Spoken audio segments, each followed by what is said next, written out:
Et on peut ouvrir l'exercice sur les fonctions ici.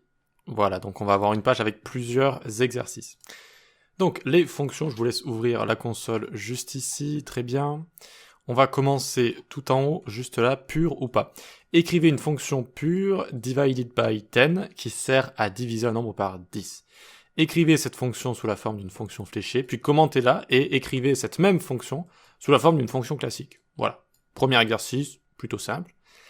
This weather crée une fonction getFahrenheit permettant de retourner la température de l'objet weather ci-dessous en utilisant le mot-clé this.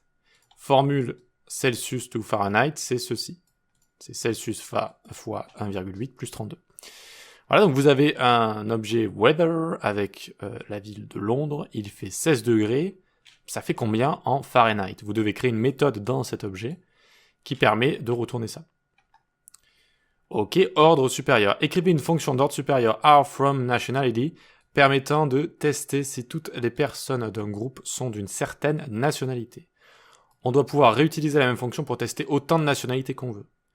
Donc vous imaginez que vous êtes une office de tourisme ou que sais-je, vous avez un panneau d'affichage de personnes qui descendent d'un avion, il vous faut choisir, imaginons, la langue, et donc si toutes les personnes sont FR par exemple, vous allez utiliser FR, sinon vous n'allez pas le faire. Bon, imaginons, en tout cas, ici, vous voyez que are from nationality permet de tester si toutes les personnes sont d'une certaine nationalité.